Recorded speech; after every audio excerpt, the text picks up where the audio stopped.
Alrighty. So, in the same vein as I did with 13 Sentinels, I want to break down all the plot holes in Rain Code that I've personally identified.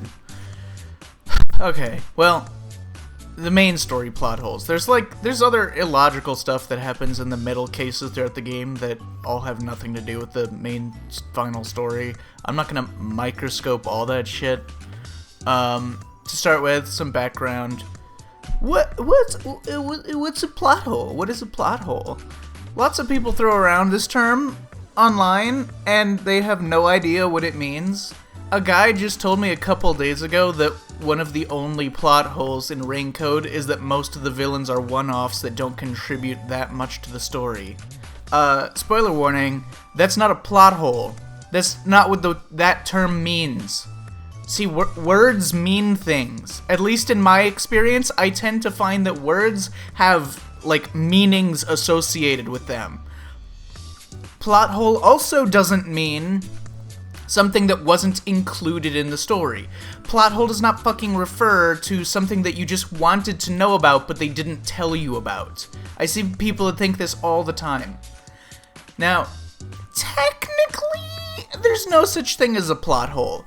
There's two terms that are used in close proximity with each other, with people that actually know what the fuck they're talking about. Plot hole and contrivance. The definition of a plot hole is a contradiction in a narrative.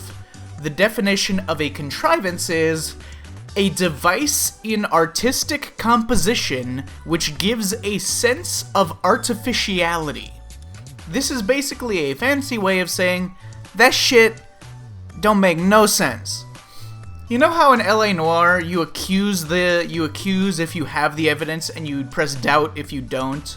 That's exactly how these two terms work, basically. A plot hole is something that flat out makes no sense, you can prove it makes no sense, an actual true contradiction, it cannot work in the narrative. A contrivance is anything that just feels artificial, meaning anything that seems unreasonable, illogical, unrealistic within the rules of the world, very difficult to believe. Technically, contrivances aren't plot holes, because there are things that aren't 100% impossible based on the rules of the narrative. They're just incredibly stupid and illogical and unlikely. So what do I mean when I say plot holes don't exist? Well, if you really want to be anal about it, fiction is fiction. Fiction is fake. Fiction is made up.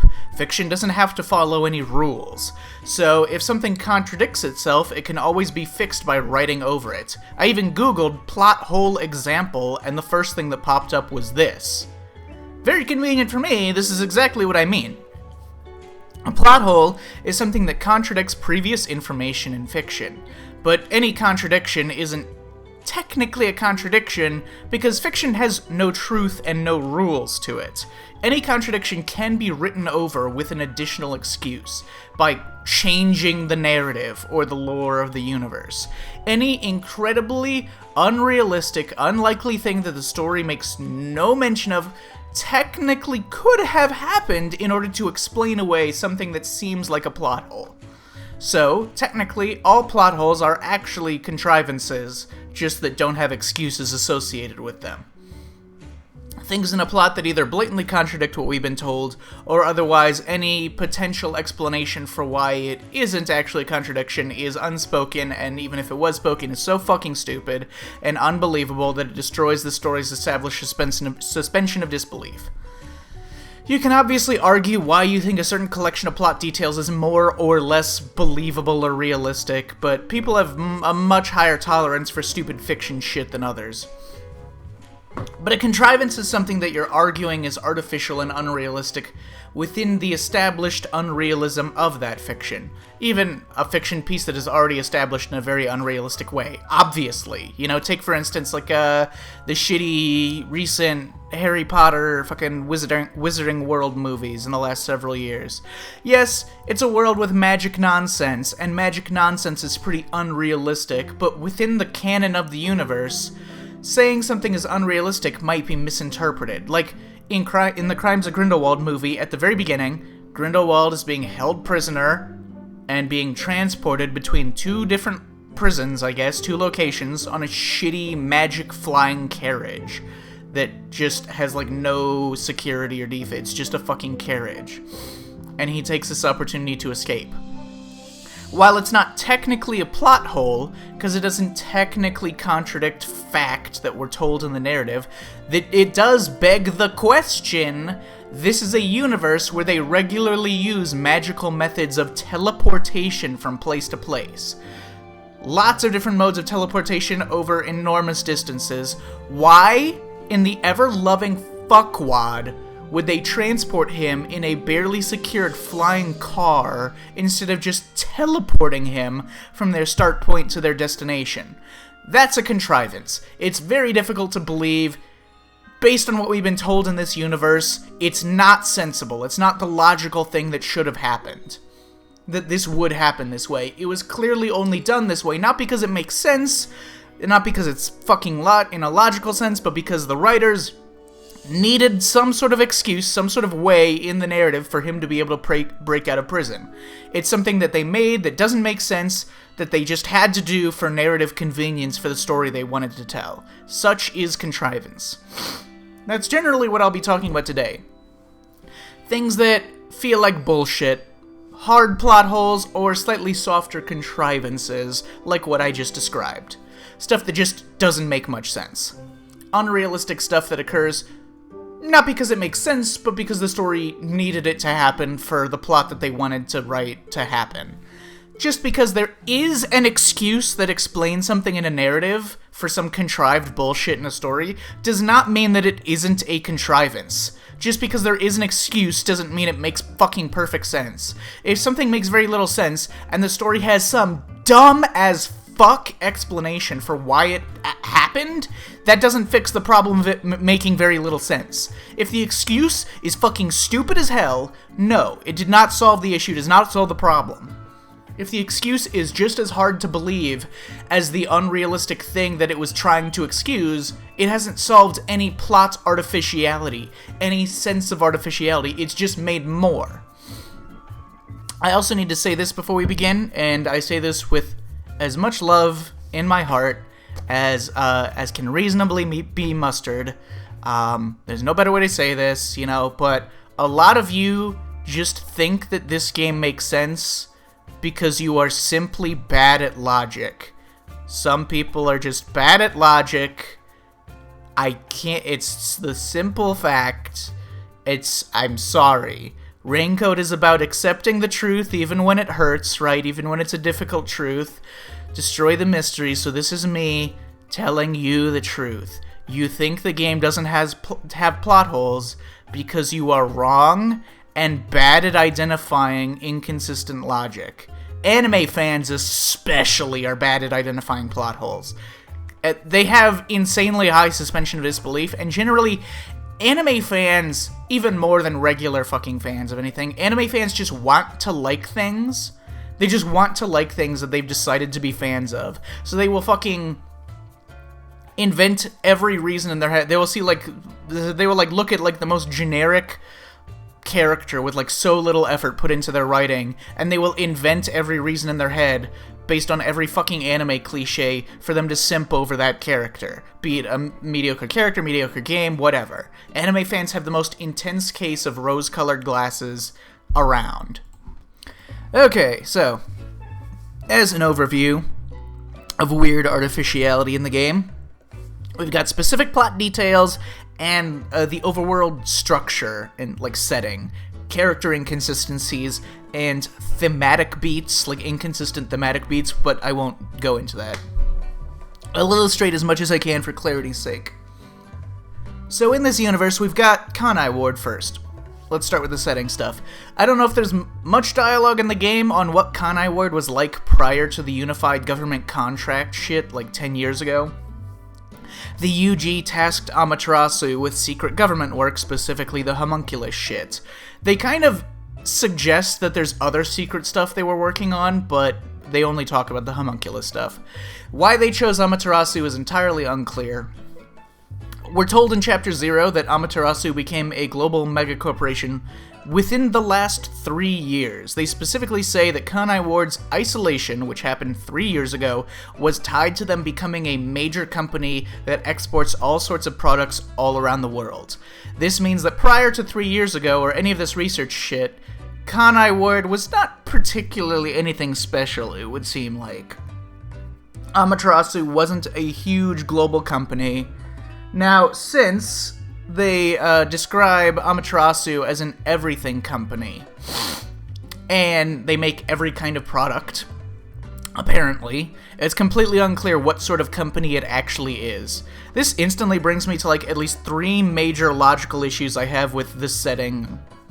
1. The idea that of an everything company is some brain-dead fucking Elon Musk X bullshit for crypto bro morons. What do they do?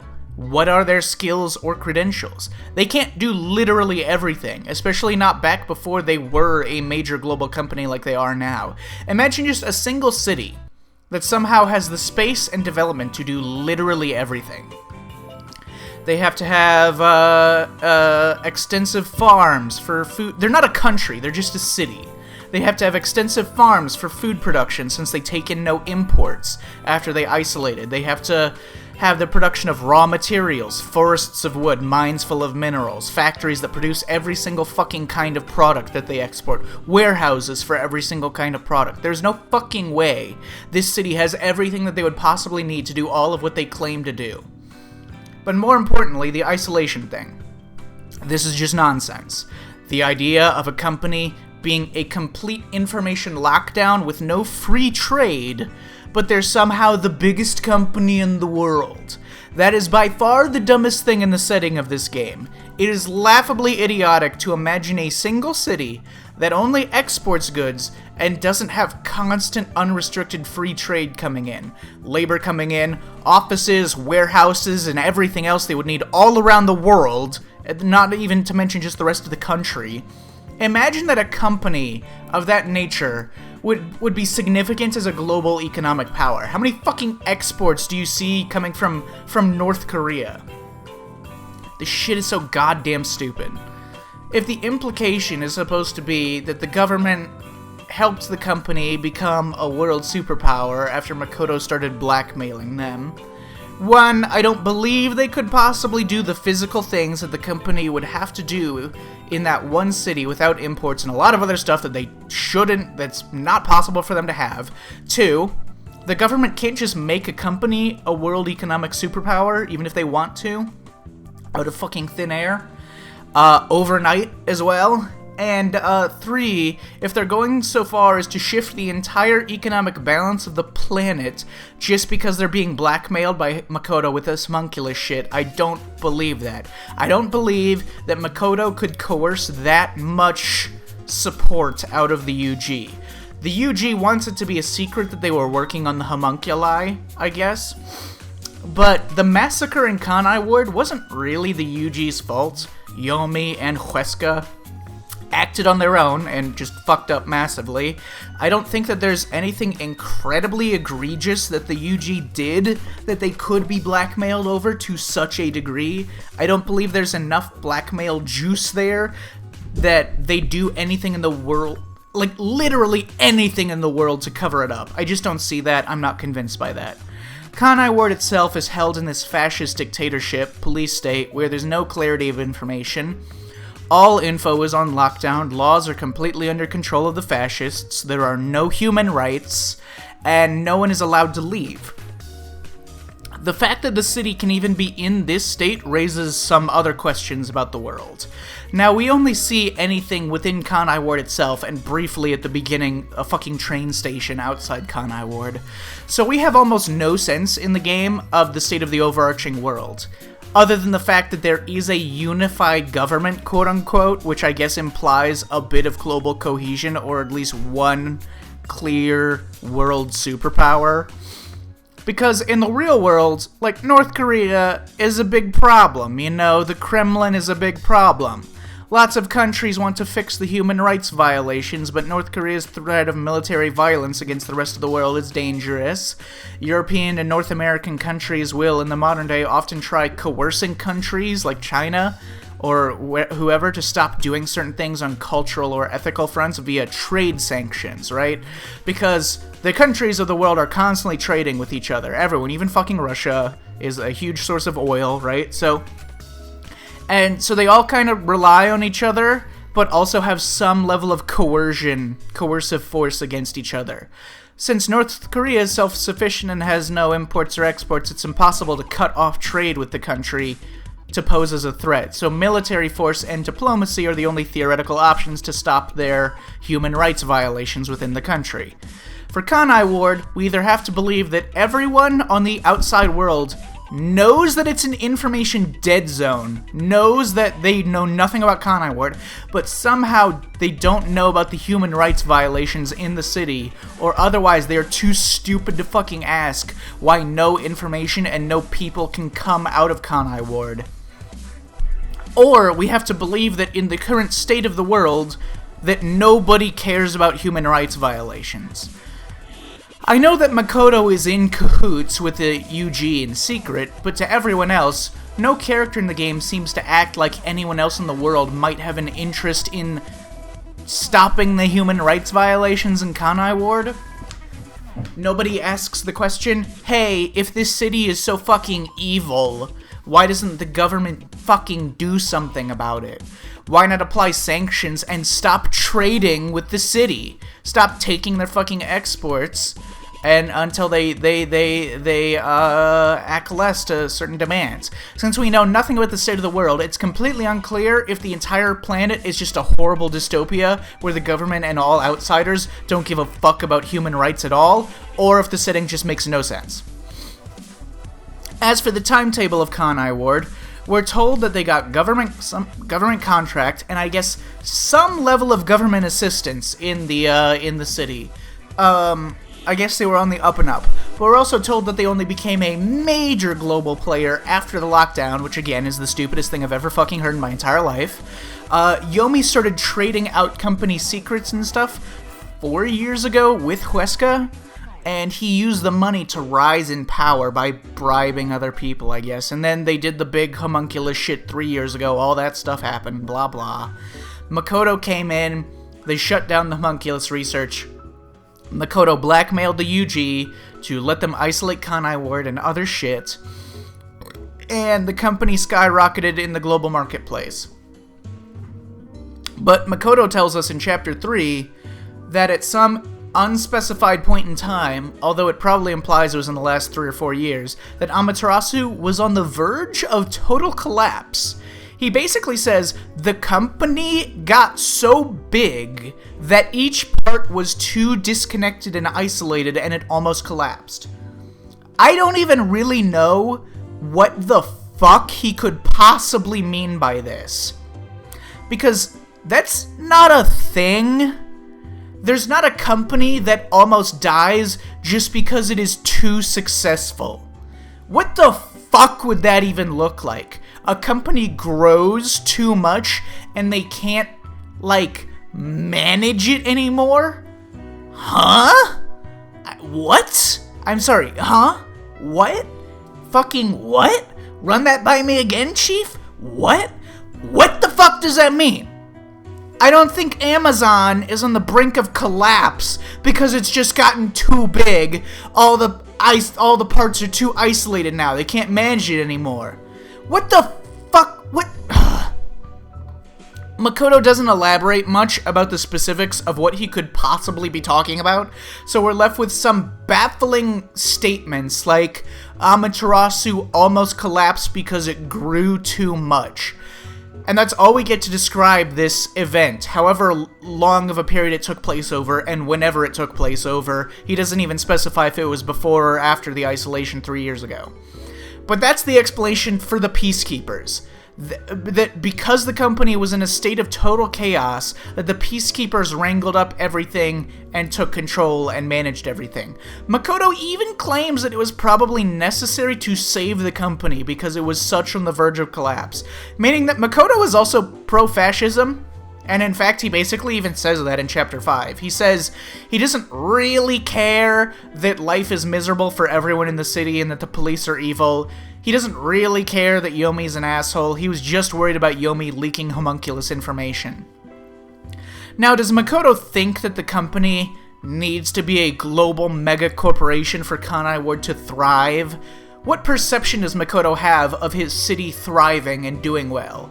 Because if he's blackmailing the unified government into helping Amaterasu become a very successful company, it would imply that he thinks that's necessary for hiding the homunculi, because that is like his only motivation. Even though only a very small portion of the population sees any benefit from Amaterasu apparently being one of the biggest and most profitable companies in the world, the only thing we know for certain is that Makoto doesn't want the secret getting out. Anything else he wants for the city is entirely unclear, other than that he is a lingering internal diatribe over the fact that he still hates mysteries because he's number one. Does he want better human rights in Kanai Ward? Does he give a fuck? Does he want a bustling economy? Does he want to just live in his fucking penthouse in the city in luxury? Is he a selfish asshole? In fact, this is pretty consistent with the final chapter. Like, Yuma pretends to be upset about the fact that death row inmates are dying. He's like, "You're so evil. How could you kill death row inmates?" But he clearly doesn't actually care.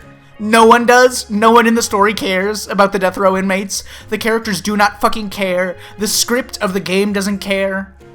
Once Makoto explains that he's doing all this shit for the homunculi, Yuma's just like, okay, well, yeah, I mean, maybe I should die then. Maybe he's right. Maybe I should die so that you can keep hiding the secret and also keep killing all of those death row inmates. I just remembered that I literally don't give half a fuck about death row inmates dying. The death row inmates thing is fucking so weird, and also raises some logistical questions, like how do they manage to smuggle them into the city, into Kanai Ward, which is on total lockdown, without people finding out? How many underlings work for Makoto directly and are aware of this shit? How many people know that they are smuggling in death row inmates, which it's unclear if they were alive or dead at the point that they were smuggled in? Someone has to be breaking them out of their prisons, or otherwise doing paperwork that allows them to leave, sending them to Kanai Ward, transporting them, getting them past the tight security, right? Or otherwise the security accepts that they are taking in imports of fucking corpses. WDO, God, bleh. Detectives with literal superpowers die off in droves just trying to enter the city. How can they smuggle in inmates and store them without a fair number of other mook peacekeepers finding out? Now, this depends, obviously. This depends on if Yomi and maybe other high-ranking peacekeepers know that they are all homunculi and that they are all eating human meat every fucking 2 days or not. It's said that Yomi and Huesca didn't agree with Makoto shutting down the homunculus research, and Yomi was going to leak info on the homunculi to the outside world. But the way Makoto words it, it is extremely unclear. He only has like 2 sentences on that, and both of them imply kind of different things the way they're worded. It's extremely unclear if Makoto is saying that Yomi knew that everyone in the city was a homunculus, including himself. The thing is, though, Huesca, who should know as much or more, because he's a fucking scientist that was making, Okay, anyone that worked on the project should know that homunculi bleed pink, so they should all know that they are homunculi. But the thing is, Huesca, the main scientist on it, wanted to escape Kanai Ward. He wanted to escape Kanai Ward. But if he knows that he's a homunculus, he should know that he cannot survive outside of the city. Outside of the rain. So that implies to me that they somehow didn't know that they were all weird zombies, or otherwise they didn't realize that they needed to eat human meat and they needed to avoid sunlight. Even the upper top scientists like Yomi. And Yomi. So how can only Makoto know that they are all eating human meat, but still manage to smuggle in thousands of people into the city without others finding out that they're all eating human meat and smuggling in thousands of death row inmates? Very unclear. So we've talked about Kanai Ward a bit, but what about the UG or the WDO? Again, extremely unclear how the world works, what the state of the world is in, what the state of the government bodies or the powers at work. I mean, the UG said that they wanted homunculi. 10 years ago, they asked for homunculi for military purposes. Now, as I've mentioned in my video with Tiny, it's incredibly fucking stupid that they would just want undying soldiers as their means of military force instead of, you know, any more modern form of military force. And, like, even if your soldiers are undying, they can still be captured and shit, and it's just such stupid. Like, just invest in fucking missile strikes, you goddamn idiots. And also, military use against who? Like, what is this... They just use military as a buzzword that's like, ooh, that's bad, you know, we don't like when the government is, you know, planning military action against someone. Against who? And what? They're the fucking world government. But anyways... yeah. Extremely unclear how all this shit functions in this world. I highly doubt anyone thought about it for more than 2 seconds. But they just say that the WDO is extra legal. But how does it work? What authority do they have in the world, if any? They aren't part of the government. They're never linked to the UG. Not funded by the UG. Nothing. So how do they work? What the fuck is the WDO? Is it like a non-profit? Is it like a for-profit business? Is it a bunch of non-profit volunteers? Do they have like some particular... They have a giant Tony Stark tower as their headquarters. They have to pay for that somehow. They have to pay for all their employees somehow. Is it a non-profit that also isn't tied to government backing? If the UG was funding them, they'd never be allowed to investigate Kanai Ward. Originally, I thought the WDO was just like a licensing division, like the DMV. Like, they just grant people a meaningless business card that gives them no legal authority but says that they're a master detective. But no, they're all employees, they have a fucking headquarters, they get called out to specific missions, they get paid by the WDO too. They have training programs that train people over years and years to develop their fucking superpowers and stuff. As for the powers, as strange as it is, this universe is actually more fantastical than Danganronpa ever was. DR always threads a line between supernatural feeling forces and actual fucking magic. Even in V3, it's unclear if resurrecting the dead was physically possible, or if it was just a nonsense fantasy that some of the characters believed in. Lots of magic kind of exists, but could also be explained away by non-magical forces, like Komaida's luck is pretty magical, but it could also just literally be luck, as in happenstance, which you can't prove is actual magic. Anyways, in Rain Code, there is just straight up magic, like actual superpowers. Some of them are really weird, like, some of them they try to explain it in a way that's not literal magic, like for Desuhiko, very baffling explanation. They suggest that Desuhiko apparently doesn't shapeshift, he just has an inhuman level of talent at using regular real-world disguising equipment to look like other people. But it's still within the bounds of physical possibility, apparently. But then Halara, Fubuki, and Vivia just have actual fucking magic. But the ones that are flat-out magic, they're always like powers that don't create a clear visual proof of that magic. None of them can 100% prove they have magic, because they aren't like conjuring fucking magic fireballs or anything. Most of them are just about obtaining information that they shouldn't have access to. None of the people in the train in Chapter 0 could prove that they had powers either to each other. All the powers, as straight up magical as they are, always produce, like, basically no concrete evidence that they actually exist. But, like, the WDO is a famous organization, right? They have a giant skyscraper as a headquarters.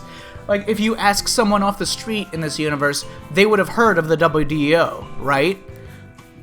So, do people in this universe know about superpowers? Why are superpowers only associated with the singular profession of detectives and no one else? Like, the UG contracted Kanai Ward to make homunculi because they thought they'd be useful soldiers, as fucking dumb of a reason as that is. Had the UG considered training their soldiers to have superpowers? To be clear, not everyone in the universe with magic powers is apparently a WDO detective.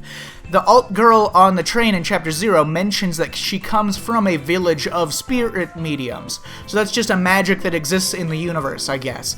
Fubuki seems to suggest at some points that her bloodline is full of people with time-related powers or something. So, various forms of magic just exist in this world, and master detectives are just people that train in and have an inherent propensity towards any one of the myriad sources of magic that I guess just all exist in this unclear universe. So that begs the question, why is the society not based more around the existence of magic? Why does no one seem to know that magic exists? Why does Yomi not fucking know that master detectives from the WDO have fucking magic? I've never seen magic be this blatant in a story, where the magic is really overt. Lots of people take it as granted, like, yeah, obviously we have fucking magic, and it's straight up superpowers that a lot of them you can pretty easily prove. But the universe and society almost entirely ignores the existence of magic. They don't talk about it, they don't act like it exists, or like it's a reality or an option. It's only used as this hand-wave fucking thing for your detectives to have these funny little abilities in your stupid fucking mystery story. Shinigami exists as well, the Book of Death, probably some other magical bullshit. Okay, so the Book of Death was in a vault in the WDO building. So maybe the WDO is trying to monopolize all information on magic and all magical items. This begs another question I have with the WDO, and for that matter, number one, aka Yuma. I already talked about this in my last video, ranting about how much this game doesn't understand concepts like truth or mystery or detectives or fucking anything it wants to talk about. But one thing I brought up is that mysteries are not a generalized concept. Mysteries are not based in individuality. If person A knows something and person B doesn't know that thing, it's only a mystery to one of them. Whoever is keeping the secret is creating a mystery to anyone who doesn't know the secret. And vice versa. So they can both be keeping a different mystery from each other. Which is why I find Yuma and Shinigami to be such hypocrites, because they're acting in secret, they're keeping secrets the entire game, but it's totally okay when they have secrets, because they don't understand that mysteries are localized to whoever doesn't know something. Yuma can kill people in secret, have secret powers he's not allowed to explain to people. Hell, the final conflict, where Makoto is arguing that he needed to keep the homunculi a secret from the world and themselves in order to protect them from would-be theoretical sources of harm. How the fuck is that any different from number one having a body double and keeping his own identity a secret to protect himself? It is a motherfucking secret, aka a fucking mystery. And Yuma isn't really that upset about the death row inmates dying, like I talked about. Makoto doesn't seem too bothered by everyone living under a horrible fascist dictatorship. Both of them are only actually bothered because there is a mystery. That there is a secret. Happiness shrouded in mystery isn't real happiness. That's an actual fucking quote from this dipshit Coco head. That's all they care about. It's fucking moronic nonsense, as I mentioned in my prior video. So yeah, overall, the magic shit in this universe is ridiculous and has no logical integration into the setting or the progression of the plot. But another thing with the WDO, a huge plot point in Chapter 5, is that Makoto has been manipulating the WDO by pretending to be number one. Makoto should have all of number one's memories up to the point that he was created. So he was probably already number one of the WDO before 3 years ago. It's unclear how old Yuma is, And they mention that other people have been number one of the WDO in the past. So it's not like Yuma has always been number one forever. It's unclear how long he's had that position for. But anyways, it's very unclear how the bureaucracy of the WDO works. In the epilogue, they mention something about because Yuma has retired, has put in his resignation, that the detectives of the WDO will be holding a special election to decide the new number one. And this statement, on its own, it really gave me the sense that this was trying to be an homage to the Hunter's Agency in Hunter x Hunter. It just strongly reminds me of that, because when the chairman died in Hunter x Hunter, all the hunters were called in to have a special election to decide the new chairman. Except, it tries to copy Hunter x Hunter, except in all the ways in which Hunter x Hunter actually makes some fucking sense. And this is more of a plot issue I have, but it mostly relates to the unclear world structure, so I'm putting it here with all the setting stuff that makes no sense. What exactly was happening for the past 3 years with Makoto giving orders to the WDO? Like, Makoto was pretending to be the actual real person that exists in real life of number one, while number one was still around. And nobody found out. Number one did not find out for 3 fucking years. How does that even work? Like, number one hides his identity in the first place, so how exactly does he lead an organization and give orders to people? Presumably, there's a small circle of people who act in the company who actually know his real identity, or he, delivers secret messages to people, like his body double in secret, like through fucking dead drops or something, I don't know, or through a secured channel. I just don't understand how Makoto could order the WDO to extract death row inmates from prison and send them to Kanai Ward, and nobody in the WDO questioned it for 3 fucking years. And somehow the real number one, who was still in charge for that entire time, never found out about it. Never found out that the WDO were acting out orders being carried out under his name that he never authorized. Every fucking day. So, this also speaks to the bizarreness of his plans and his motivations near the start of the game, but we're only given a throwaway line that number one, quote-unquote, learned that a homunculus was made of him. But that's it. Very brief line. It doesn't say if he knew that the WDO was being manipulated by his clone, or if he knew that the clone was in Kanai Ward, or anything. It kind of implies that, but clearly number one knew that the WDO was sending detectives into Kanai Ward. Obviously, his plan revolved around replacing one of the detectives that was being sent into Kanai Ward, so number one knew that the WDO was carrying out a major order to send a bunch of their guys into Kanai Ward that he himself never authorized, that was taken out under quote-unquote number one's orders, so logically, he would have known that there was a fake giving orders to the WDO, a fake number one. There's a lot that we can criticize about number one's weird, stupid, fucking horrible, evil plan to fight this mystery, but just an instant issue I have with the setting. If he clearly had to have known that there was a fake of himself giving orders to the WDO, why the fuck wouldn't he just tell the WDO that? I feel like it shouldn't be that fucking hard to figure out which communications were coming from the fake and stop them from happening in the future. He just lets it happen. He knows that the WDO is sending a lot of their detectives into Kanai Ward for some secret nefarious scheme that is clearly some sort of trap, because it's happening under undue influence, and he just lets it happen. He just lets them all go and fucking to their deaths, all getting fucking slaughtered trying to enter Kanai Ward. He just lets it happen. I just can't fucking fathom, A, that Makoto thought that he could impersonate a real person, an active boss of the company, for years without getting found out, and B, that this universe is stupid enough that that is actually exactly what happened. And C, that number one should have obviously figured out so much of what was happening with the death row inmates being sent to Kanai Ward by the WDO on fucking orders from his clone, but he didn't do anything about the WDO, didn't stop any of the fake orders to the WDO, just decided to enter the city, follow through with the trap with no plan and no memories, And also, if we're talking about character motivations, the fact that we don't completely know if Makoto was also responsible for the WDO even creating the concept of the Great Global Mystery with his kidnapping case means that Makoto's final plan to kill Yuma and replace him as number one, it's unclear what this would have accomplished.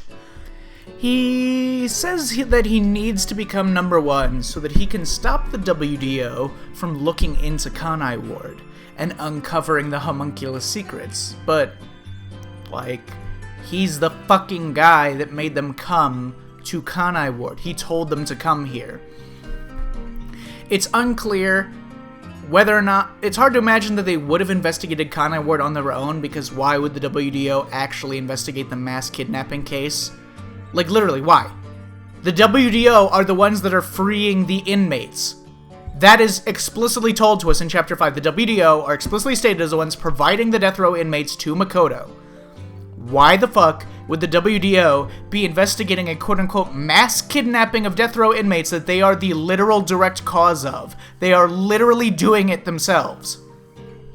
They know that they're breaking out death row inmates! They know that they're shipping them to Kanai Ward. So clearly, any pretending to investigate the mass kidnapping is just under Makoto's orders. Clearly, they wouldn't have investigated Kanai Ward otherwise, or if they did, it would make no fucking sense.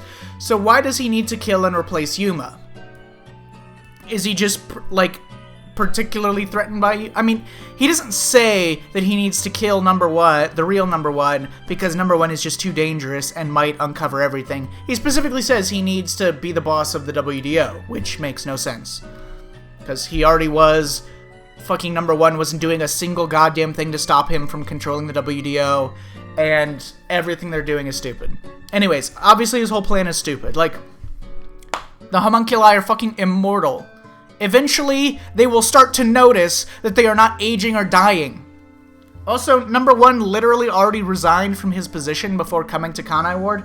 Makoto has nothing to gain from replacing Yuma. It's unclear if he knows that or not, but number one, he's not number one anymore. He's just a normal fucking guy with no authority now. He already resigned. He's not the boss of the WDO anymore.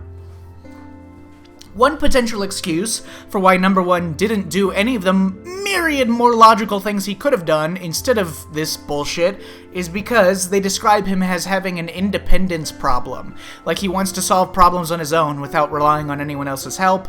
But if he's so independent that he won't even let the WDO know that they are acting on fake, malicious orders, and he lets all of his fellow detectives die fucking going into Kanai Ward without warning them that it's a trap, why is he the boss of the WDO in the first place? Why is he in a position... What is number one anyways? What the fuck is number one? What authority does it have? Number one would seem to imply that it just means that he's one of he's the best guy in the world at solving cases. It doesn't imply that he's a good leader or like a business savvy CEO or anything. Why would being number one come with any authority? Why would he be able to command how the business conducts itself?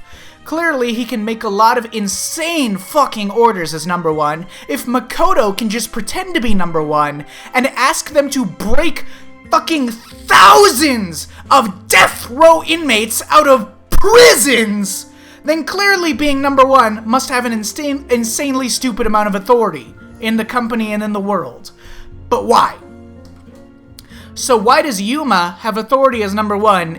Why do they give him authority? Why do they treat him like a boss if he's such a piece of shit and he's such an asshole and he refuses to work with other people, even to the point of just letting them fucking fall into traps that he knows are traps? The epilogue says that number one will be decided by some sort of election, like I said, so that would imply that Yuma became number one by election, that this is an elected position. Meaning, apparently people fucking voted for this stupid little shit to be their boss. Of course, this opens up a whole can of worms. If it's an elected position, is it really reflective of the best detective? Wouldn't it be more reflective of popularity in politics? Also, more importantly, how the fuck is Yuma's face and identity a secret? How the fuck did anyone vote for him if they don't know who he is? How can an elected office holder be a fucking secret? with a body double and everything. Did they vote in the fucking body double? Is this whole process a sham? But through political intrigue and diabolical behavior, they rig elections. By the way, if you want to know what the society of Atlantis is like, don't do that. And so they get into power politically, I suppose. So now they are ruling Atlantis. Okay. They are ruling, well... So the Atlanteans just elect a bunch of Martians as their new leaders. Yeah. Okay. Alright. Yeah. So okay. So now they are in power, but it's not like they can really do that much. They're just in power now because people in power are scary, and it feels nice to be the underdog, and that's why stories like this are nice. And by stories, I mean real facts. Yeah. Those are my major issues with the setting. By which I mean the setting is a complete fucking nonsense, and I have absolutely no way of visualizing any fictional world in which any of this shit makes even remote sense. So there is no setting, it's just a collection of bullshit. So let's move on to the plot. So the events of Kanai Ward have been happening in the last decade or so. Now, there's a great global mystery, which the death row inmates, disappearing and stuff. Yomi has turned Kanai Ward into a police state. Unclear how much Makoto also had to do with the police state forming, because Kanai Ward's isolation is probably also a big contributing factor to the police state forming. Makoto probably actually wanted it to become a police state, just so that it would be easier to control everyone and stop them from leaving the city, thus protecting the secret better. The WDO detectives are coming into Kanai Ward with very limited information. Almost all of them are outright murdered. Yuma joins the local agency, which doesn't seem to actually have anything to do with the plot. The agency itself does nothing, and it's unclear what the fuck Yako or any of the other detectives are even doing in the city when they're not helping Yuma during a chapter. So, fuck them. They could be removed from the plot entirely. In Chapter 2, Yuma happens to be approached by Kurumi, looking for a PI to help her with her shit, and she tells Yuma that there's some homunculus research in the city, which I guess she claims she knows about because her grandfather told her sometime before 3 years ago. In Chapter 3, Shachi tells Yuma that homunculi are in Kanai Ward right now, and that this is apparently, at least in higher echelon circles, common knowledge, because he knows about it, and all he did was work in land development for her Amaterasu years ago, and he even says that the whole world wants to know about Kanai Ward's homunculi. So apparently this was never a secret at all. Yuma could have just fucking Googled it. Any of the master detectives coming into the city could have just Googled it before coming here. If the whole world, quote-unquote, wants to know about Kanai Ward's homunculi. This also immediately runs roughshod of what I said earlier, where Yomi and Huesca know that they're homunculi, because a lot of their decision-making seems weird or outright contradictory. This random ex-employee knows that homunculi are in the city right now, but we're supposed to believe Yomi either thought they were homunculi, but just not himself, or knew that he was homunculi, and Huesca also knew that he was homunculi, and they still made the decisions that they made. Chapter 4, we learn a tiny bit about the existence of Huesca, and the shady shit and whatnot, and Makoto defeats Yomi, and then Makoto gives Yuma a gift which ends up knocking out all the other detectives, and Makoto then kidnaps Yuma and Kurumi, and brings them to the abandoned village, and the meat bun factory, and the rain machine, and just tells them literally everything while revealing his plan to kill Yuma and take over the WDO. Yuma convinces Makoto to destroy the mystery, and just hope that the other people are better at problem solving than they are. And then we have the epilogue and the game fucking ends. So, in a macro sense, what are we looking at? So, we have to look at the big cause and effect in order to logic this out. That's all. Big causes and effects, big causes and big effects of the game are as follows. Kanai Ward got a government contract. We don't know why. They wanted to do good on their government contract. Unclear what exactly would have happened to them if they failed to make homunculus for the UG. Maybe they were just economically doing better in the years since the UG gave them their contract 10 years ago, and they didn't want that grace period to end. They were useless fucking morons. They were just incompetent shits, and they couldn't make a good homunculus. We're not given any real reason for why they were pieces of shit. It's just that the UG succeeded and they failed. Some of the dialogue kind of implies that it's because they just needed good DNA. Like, they keep bringing up, like, oh, people's DNA or whatever. There's a lot of lines that kind of imply that the reason the UG succeeded because Number One's DNA was especially effective at making a good homunculus. And that's also the only possible justification for the Kanai Ward blood test that happened, where they just took samples from every person in the city. Why the fuck would any science lab trying to make something do that? Unless the key was that they needed biological diversity. They needed diversity of DNA. So I guess they took a bunch of people's DNA throughout the entire city because they figured that they had to find at least one person with DNA that was actually capable of making a good homunculus. There's no other possible explanation that makes any fucking sense whatsoever at all in the universe. Now, not a single one of the clones they made from the Kanai Ward citizens actually produced a functional homunculus, so either they were wrong about the problem needing to be that they needed good DNA, or that the good DNA is just so insanely rare that not a single person in Kanai Ward had it. Only Number One.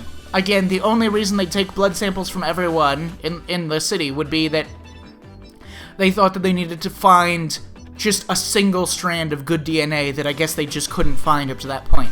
I mean, science is about limiting as many variables as possible so that you can pinpoint exactly what causes what effect.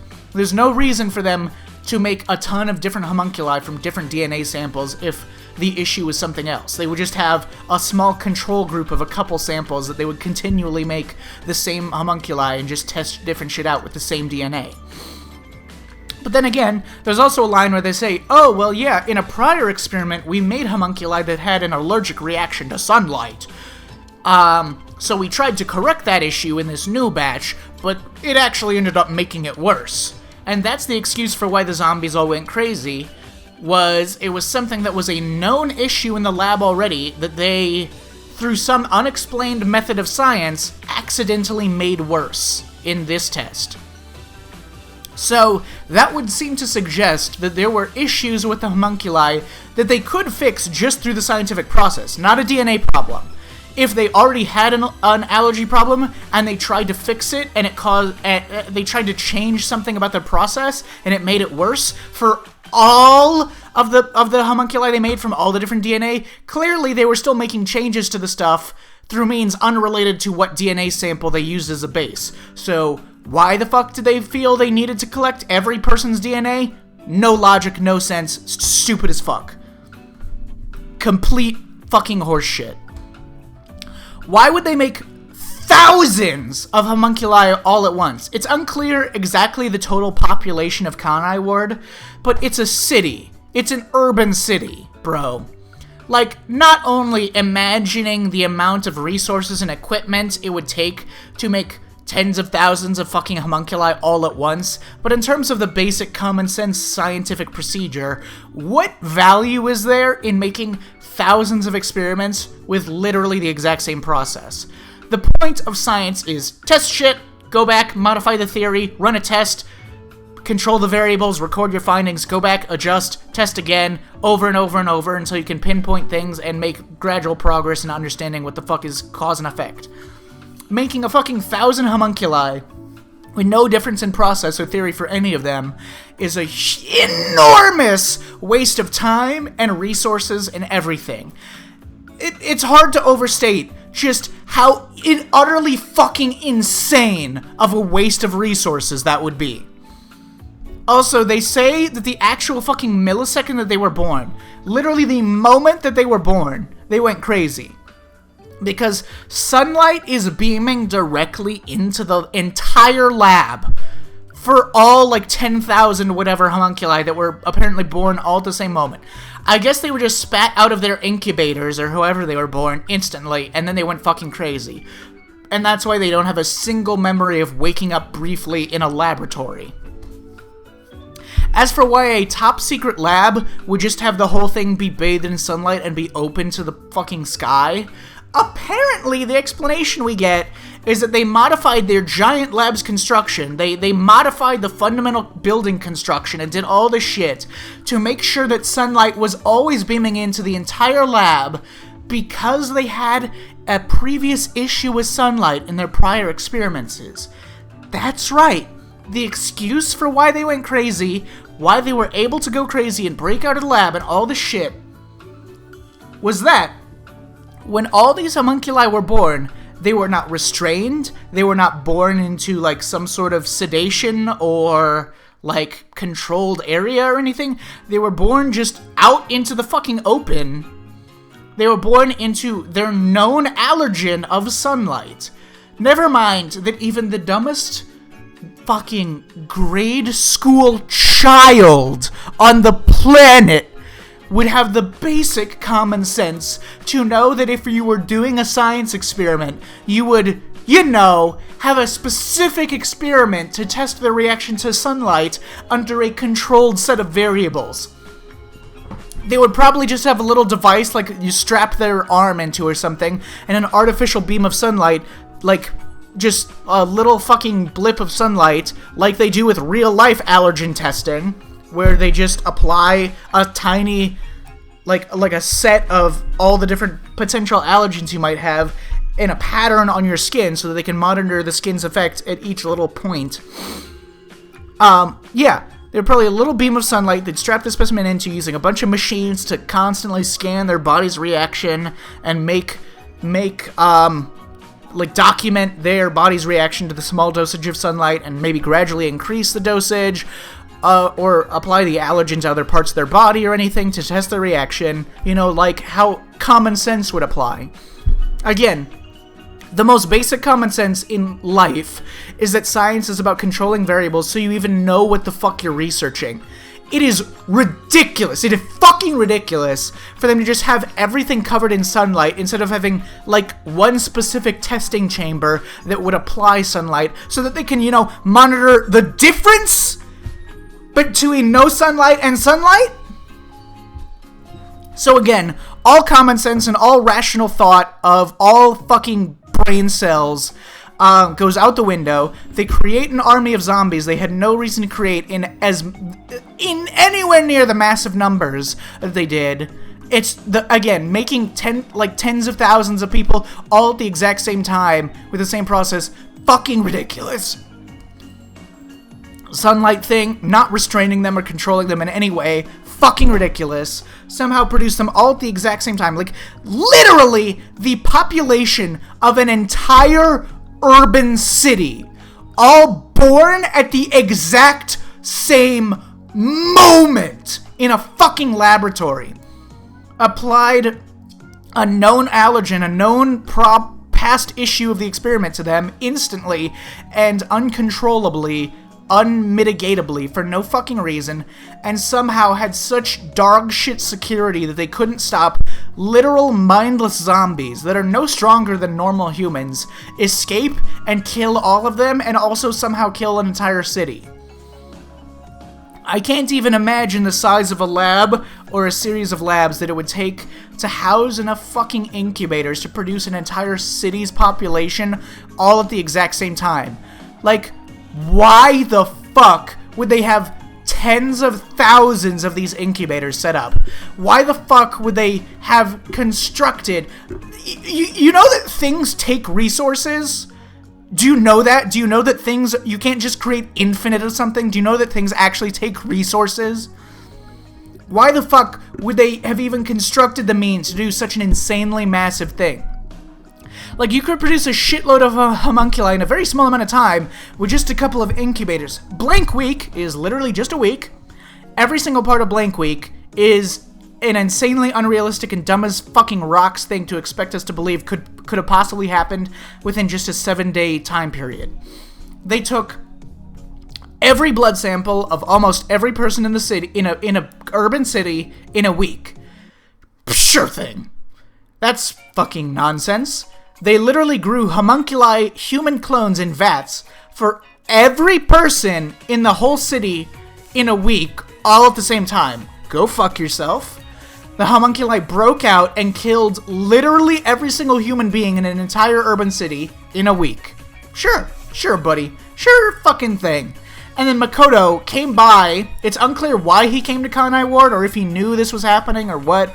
And Makoto came by at some point in time for some fucking reason, instantly figured out everything that was wrong with them, and constructed a rain machine by himself, and also cleaned all of the blood and destruction and the dead bodies. Like, presumably if the rain machine went up, they would resume their consciousness and then suddenly be able to observe and retain memories. So by the time that they were conscious again after the rain machine went up, all evidence that they killed everyone in the city would have also had to have been gone, cleaned up, all within the same week. So all the blood, all the corpses, all the destruction, everything. Somehow, Makoto did by himself. Also, I don't physically see how he could have possibly done that at the same time while the homunculi were still rampant and going around. So going back to the scale of the lab and how illogical and ridiculous it is, clearly you can make a full-grown homunculus in probably like a day or less. So why would they have literally thousands of fully set up homunculus producing incubators, especially when the process had not even been perfected yet at all? What if they had to make some modification to the incubator's birthing to the homunculi to fix problems in production that they were having? Because they weren't finished yet, they hadn't perfected it yet.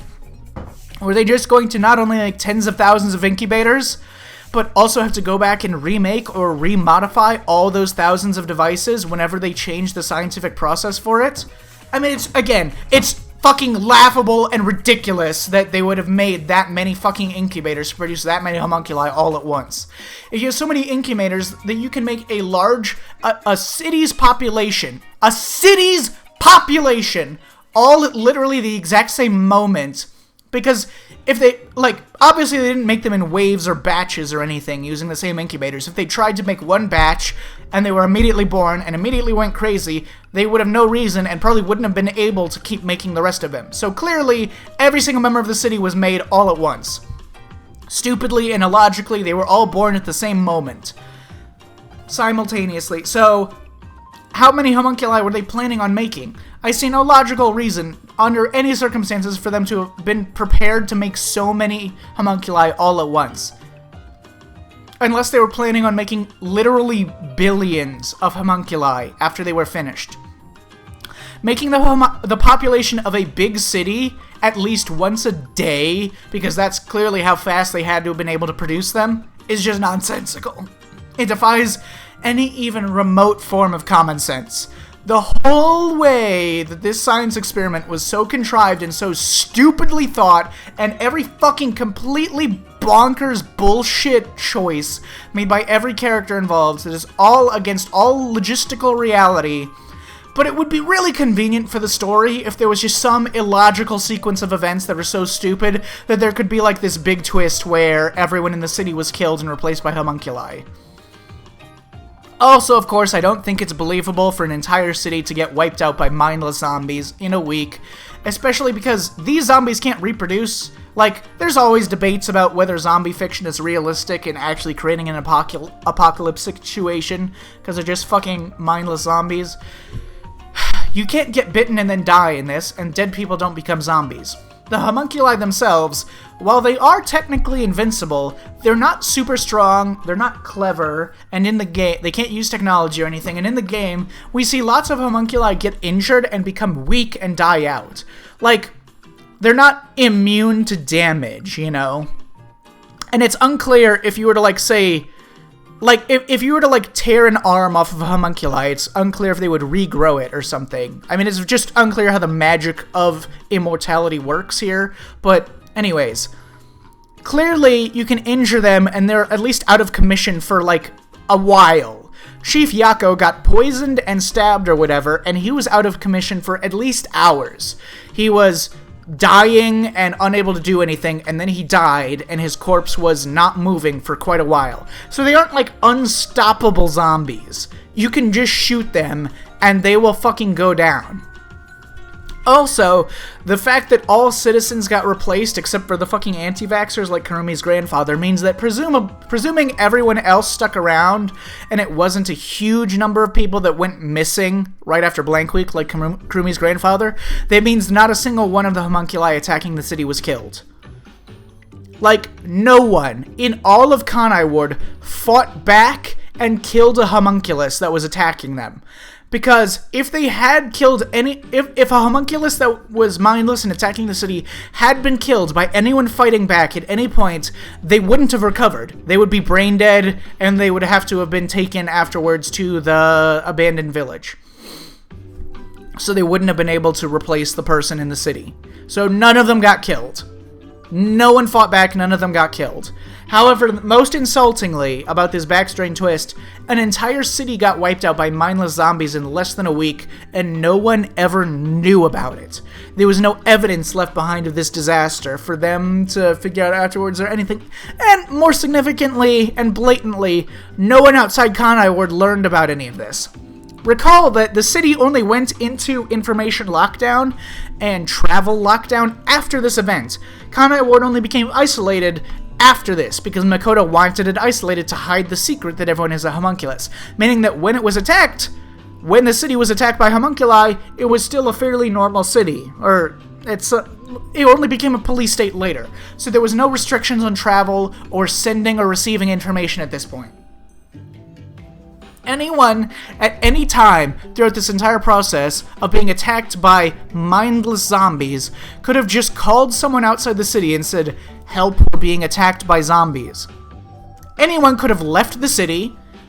In fact, since travel was not restricted at this point, it also means that anyone who lives in Kanai Ward, but was out of town at the time when this happened, either isn't allowed to return or just supposed to believe that everyone in Kanai Ward during this event was a native citizen of Kanai Ward and there were no outsiders that happened to be visiting the city or anything like that.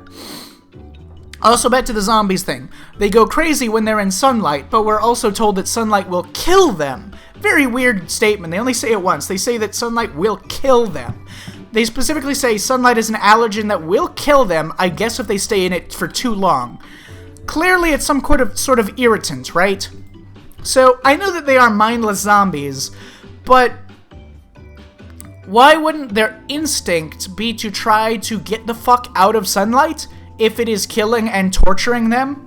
As soon as they go inside of a building, sunlight won't be touching them anymore. If they go in a building, in a basement, or anywhere where the windows aren't touching or anything,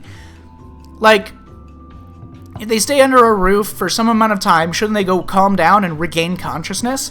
How did every single person in this urban city, how did they kill everyone without ever going into places with no sunlight inside buildings and return to having consciousness and memory for a moment?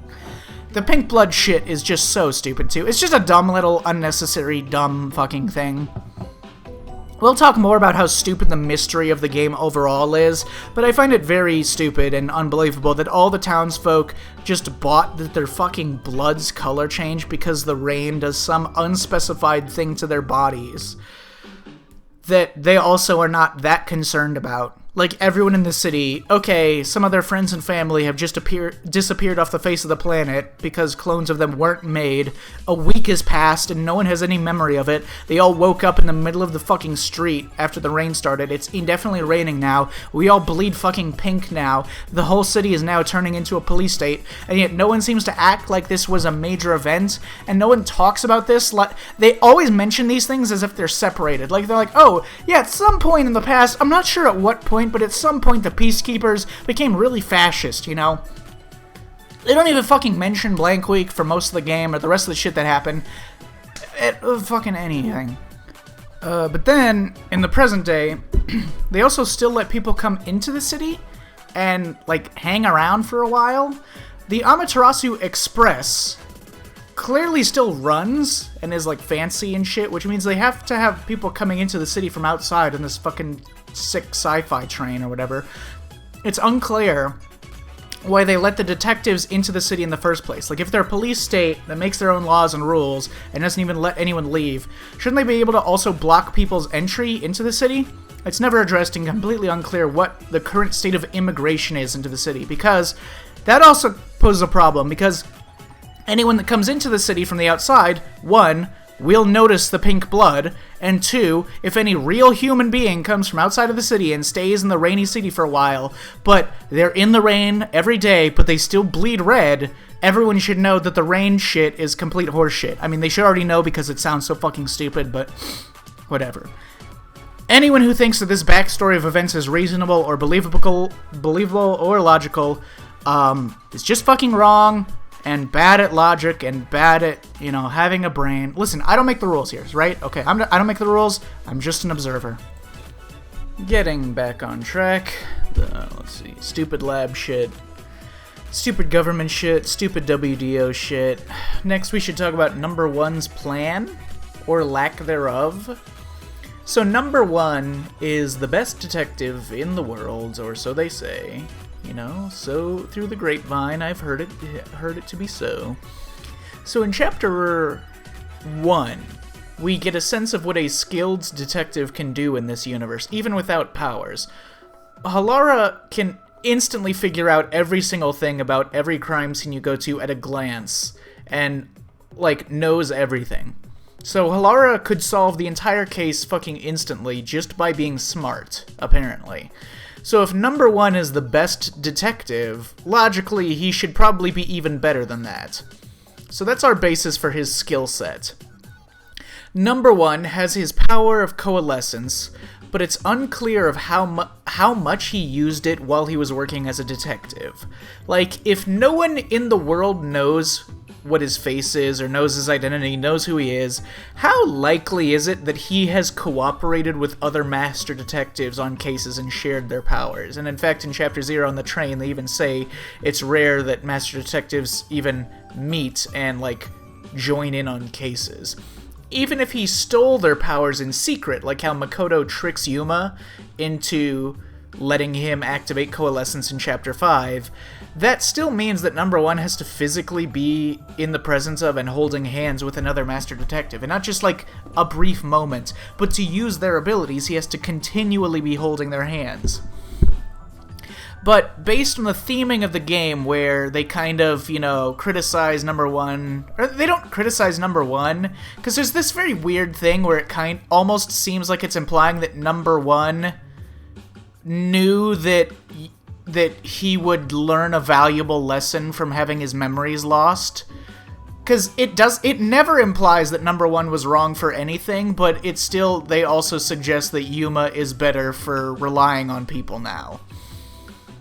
But anyways, yes, they kind of criticize number 1 for being too independent, praise Yuma for relying more on other people, and it's possible that this is implying that number 1, in a kind of really obvious, thematic sense, he had such a strong power, but it requires relying on others, so he never used it, thus he was holding himself back from his true potential. Blah blah fucking Blue's Clues shit.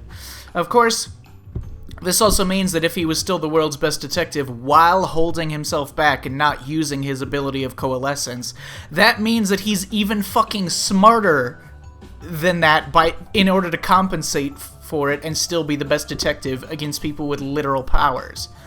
Now, we have no in-universe example of this, but based on what we see in the game, I seriously doubt that the Mystery Labyrinth is a more powerful mystery-solving tool than number 1 should be just with his fucking brain. If Yuma needs the Mystery Labyrinth and the help of Halara in order to solve the case in Chapter 1 that Halara solved instantly on their own, then yeah, I don't think the Mystery Labyrinth is very meaningfully powerful as an investigative tool. At the end of the day, you still have to solve the shit yourself, and it's not that fucking good. And apparently Shinigami...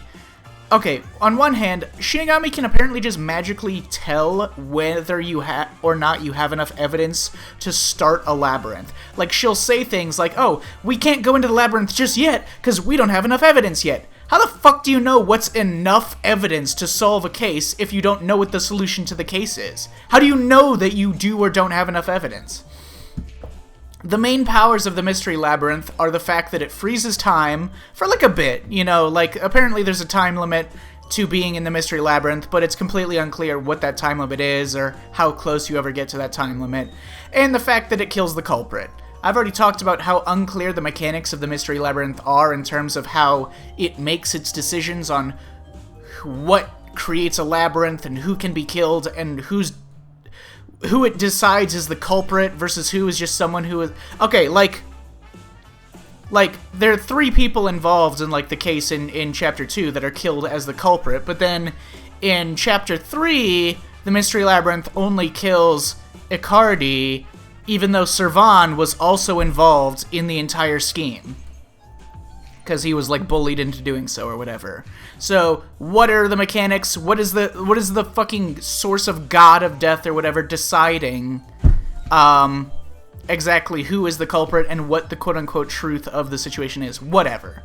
So, number 1, going into Chapter 0, right before the start of the game, he knows that there's a clone of himself that is influencing the Double DO and making them do shit. That, for some reason... He knows that the WDO is being sent to Kanai Ward. He knows enough about Kanai Ward to know that it's a police state where the truth is crushed. He knows about the mass kidnappings, etc. He should also know that Kanai Ward has produced homunculi because we are told that he knows that there is a homunculus of himself, and apparently, according to Shachi, the whole world knows about the homunculi of Kanai Ward on some level. It's unclear exactly what he expected to happen, or what running theories he had for what the solution to the mystery was. Very unclear. He just decides to throw all his memories away. He literally has every piece of the puzzle except for the actual specific flaws of the Kanai Ward homunculi, which would have explained the kidnapping, because it would have explained their need for human meat, and the rain and shit. Yet he decides to throw all this away, and all of his knowledge, and all of his skills, and all of his super detective brain experience for just a fucking book that kills people. Knowing that he won't even remember his own goal, or his motivations, or his allegiances, or anything. Why does he claim that he needs the Book of Death? Well, the explanation that he gives is that because Kanai Ward is a place where the truth gets buried, that he needs something that can overcome that force. The way this is phrased in-game, it's kind of phrased, it could mean one of 2 things. It either means that he literally requires the power to murder people if they create mysteries, because there's no other way to solve your problems in Kanai Ward except to fucking murder them. Or it means that he needs the power to prove the solutions to each mystery.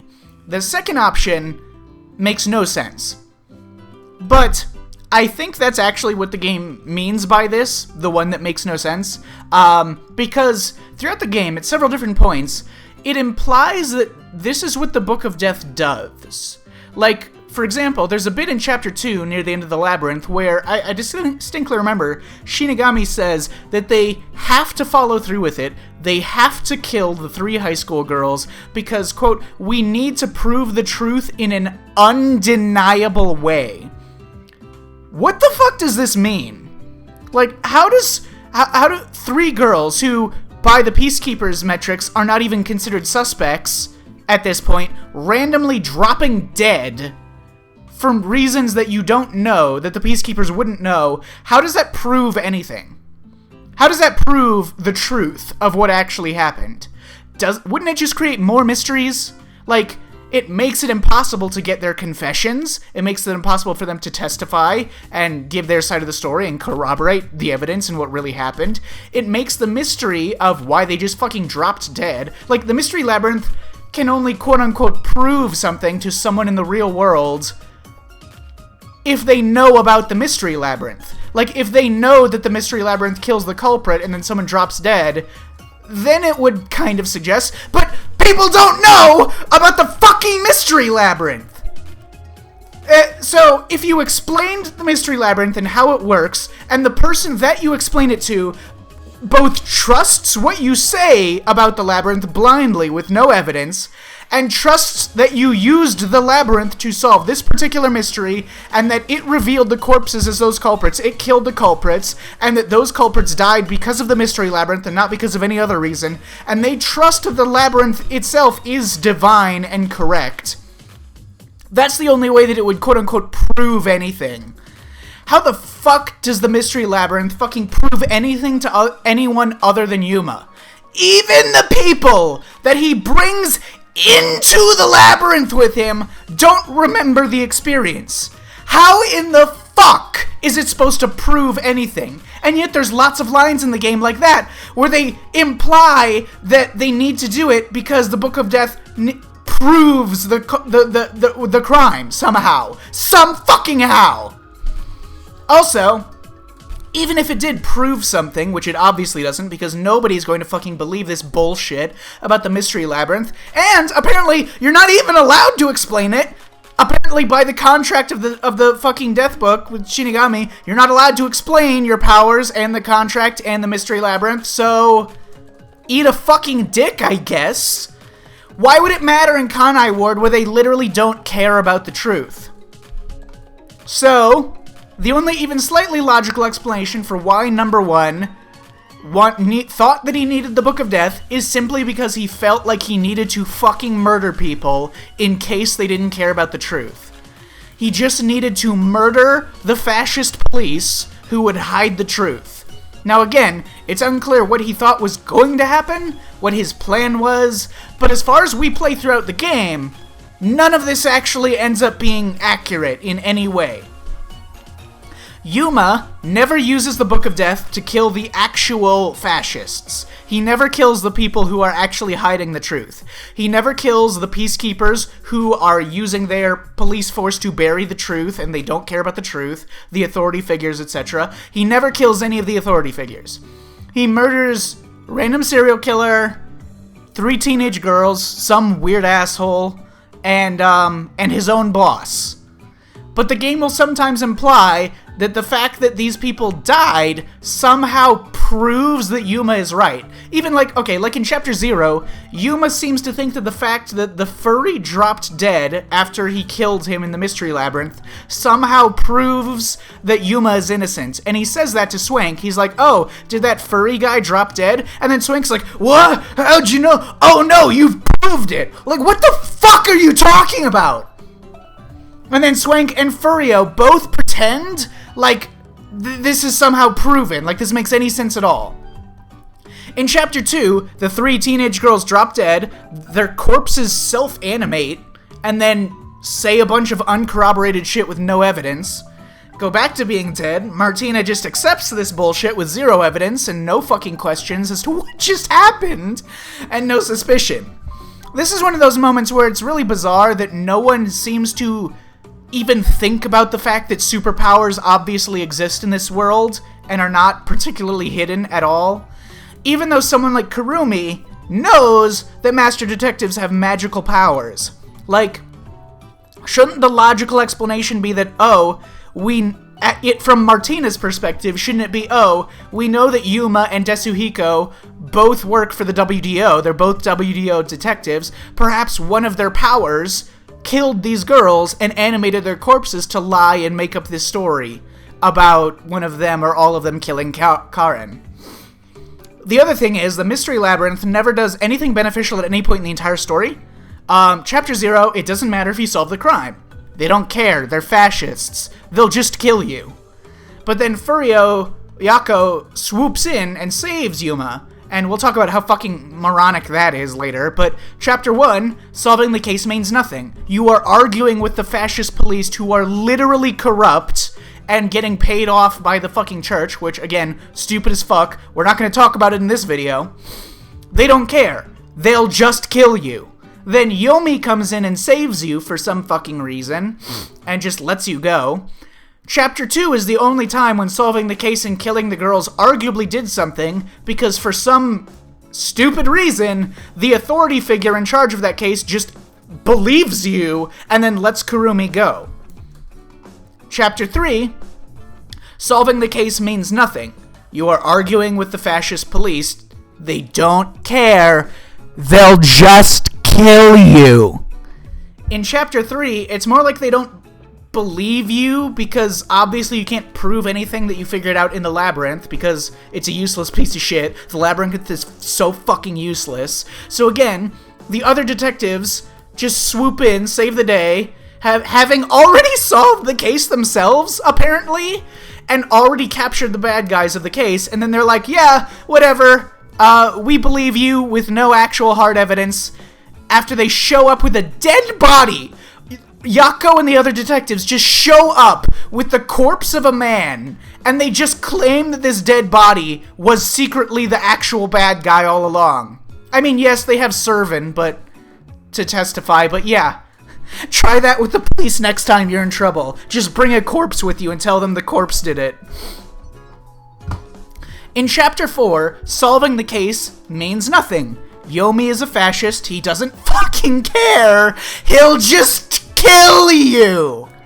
Then Makoto swoops in and saves you, because that fucking trope never gets old. Glad we have that every fucking chapter, and multiple times in some chapters. In Chapter 5, Makoto just basically explains everything to Yuma himself, and they don't even use the labyrinth's power to uncover anything. Yuma does not use the Mystery Labyrinth to figure anything out. Makoto just explains fucking everything. Even inside the Mystery Labyrinth, which also doesn't make sense and breaks the lore of the universe, but we'll talk about that later. So, at what point in the story was the Book of Death actually useful in any way whatsoever? The only case where the Labyrinth even does anything for Yuma is Chapter 2, and that's when he killed 3 teenage girls. And I am pretty confident in saying, I think it's pretty reasonable to assume that if he just kept his fucking memories as number 1, if he just stayed as number 1 and never made the pact and never got the Book of Death, that he could have solved the case in Chapter 2 without killing anyone. I am pretty confident it's easy to say that. And nothing else that happens in the story would have changed, because nothing else requires the Book of Death, because it never does anything fucking valuable. There's also a weird thing where Makoto takes it as a given that Yuma has the Book of Death. Like, it's this very bizarre thing where Makoto, 1, seems to predict that number 1 will come into the city, which he does, I guess, because he's a fucking moron, so good job, Makoto, you accurately predicted how fucking stupid number 1 is. And he also somehow accurately predicts that number 1 will bring the Book of Death with him. Like, I don't think there's, well, okay, Makoto kidnaps, like, takes Yuma after, like, at the beginning of Chapter 3, after the submarine exploded and he collected him, and then Makoto knows, obviously, that Yuma is number 1, because no fucking shit, and, Makoto asks him if he knows who number 1 is, and then I guess the fact that Yuma doesn't seem to know that he's number 1 would tip Makoto off that he used the Book of Death. So I guess that's how he knows that going into Chapter 5. But anyways, and then Makoto's plan is to go into the Mystery Labyrinth with Yuma and kill Yuma or some shit. But it's also implied that Makoto also, or maybe completely otherwise, actually just wanted to get Yuma's opinion on the stuff happening in Kanai Ward, which is fucking stupid and such a anime bullshit logic motivation. Shut the fuck up. I will actually cut you if you think that that's, like, fine.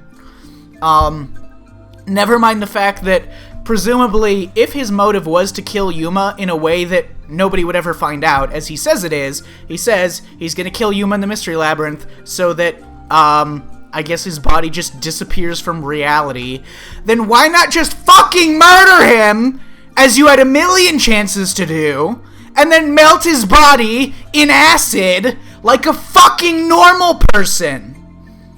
Bro, you're trying to hide the fact that people are immortal and will never die. Over years and years. You are hiding brainless zombies out in the open, just out in the backyard, just wandering around a fucking foreclosed residential area. The rain machine is just sitting there. It's sitting there, producing the rain. You can walk up to it and flip a switch and turn it off. There is so much physical evidence of what you've been doing this whole time, just hanging around. But now, you can't just kill Yuma and dump his body in the fucking river? or do anything else. No, now you have to kill him inside the mystery labyrinth to hide his body effectively. And if the excuse is that it was never his intention to kill Yuma, and he never meant to kill Yuma in there, and he was actually just pretending to be an asshole, he was pretending to be retarded, and he only wanted to explain what was happening to Yuma just to get his opinion on it, please fucking die. Like, shut the fuck up and, just die. Yeah, so fuck off. Anyways, the big point I'm making is that, number one, making the pact with Shinigami, to begin with, just makes no sense. His plan makes no sense. I don't even think he had a plan. He clearly had no plan, because he almost died like 50 fucking times throughout the game. Plenty of places where the only reason he wasn't murdered instantly on the Amaterasu Express was pure chance, because the murderer wanted to frame him. I guess he just thought he was very frameable. He had that frameable face.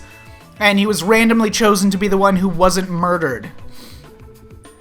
I feel like if you know that you're looking for a literal clone of yourself, number one knows that he's trying to find a clone of himself. One, as soon as your clone sees you, your clone will recognize you.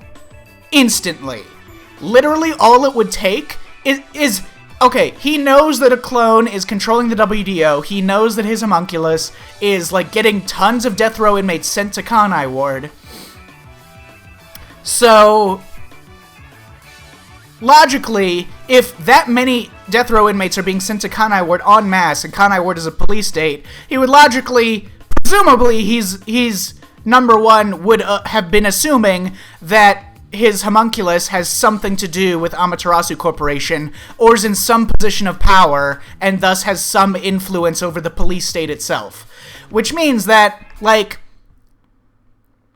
all it would take is if Makoto had just set up, like, a camera at the train station, and he would see, number one, like, as soon as you enter the train, as soon as any fucking visual evidence of your face exists, number one should know that his homunculus will just see him and instantly know who he is, and that they will instantly just know that he's number one. He knows that he's fighting a clone of himself who will be able to instantly identify him by seeing his face. Number one doesn't know that it's Makoto as far as he knows. And he is the CEO of Amaterasu, which is a big, like, world-spanning company, or like a huge, big public company. It's unclear if the rest of the world knows that Makoto is the CEO, even though I feel like that should be public information for a big public company. There'd probably be, like, a photo of him somewhere as a CEO. Maybe there's not. I don't fucking know. But in any case, it seems like there would be a lot of benefits to going into Kanai Ward without giving up all your memories, because one, you're fucked. You're so fucking fucked as soon as you enter the city. You have to know that your fucking homunculus is going to immediately identify you as soon as you enter the city. And if you don't remember that you're looking for your own homunculus, you don't know to look for people who are hiding their identity, like a person who is the same height as you hiding behind a mask. I feel like if he had not given up his memories, that would have been a pretty fucking good indicator that he's looking for his fucking homunculus. But no, he decides to exchange all of his memories and all of his skills and everything he's ever did and all fucking benefits and any knowledge of the case that he is literally investigating in exchange for a power that is useless and accomplishes nothing the whole fucking game. Awesome. Great plan. So yeah, stupid plan. What's even the point of a false identity, also? Having memory loss is a huge fucking setback here. Knowing that your suspect is your clone and will instantly recognize you upon seeing your face, but choosing to lose all your memories and not be able to recognize him, or be on the lookout for someone who's hiding their identity, etc. Additionally, number one, and thus Makoto, since they're the same fucking they have the same skills, number one is not just like a skilled caseman. He's not a skilled investigator. He is apparently also an engineering science super genius, because Makoto, shortly after being born, went to Kanai Ward and built a rain machine by himself in less than a week. And since they insist that it's very bizarre that the rain never stops in Kanai Ward, I think it's safe to say that a perpetual rain machine is not something that exists throughout the rest of the world, generally. And also, there's another fucking plot hole, because they say that Kanai Ward gets the, like, that most of Kanai Ward, if not all of Kanai Ward, is powered by the generator, like the power plant that they talk about in Chapter 3, which is powered by rainwater. So that would imply that it's a literally infinite energy producing infinite loop, which is not physically possible. If they somehow create rain and then power their city via the rain that they are fucking creating. That's fucking stupid. But anyways. So yeah, those super genius engineering science skills he's also giving up by choosing to lose his memories like a fucking complete moron. Also, nitpick, but why the fuck does number 1 take the identity of some random intern working at the WDO? Like, he wants to hide his identity. Pointless and stupid, as we've already said, but whatever. But why take the place of an intern? Why take the place of a trainee? Why not just make up a completely fake identity? Why take the identity of a real person? If he has already discussed at least part of this plan with the real Yuma Coco Head before this, why the fuck was Coco Head still coming to Kanai Ward? They don't ever show the conversation between number 1 and Coco Head, but I would have been under the assumption that if the agreement was that for number 1 to take the identity of Coco Head, I would imagine that Coco Head would not just continue to... Like, what was the nature of that conversation that he still thought he was going to fucking Kanai Ward? And then he was surprised to see number 1 there. What happened? But anyways, like, and also, why did he go through with it? Why did he still go to Kanai Ward? But anyways, like, number 1 of the WDO, like, they're suggesting that he can't make false documents and just create a false identity.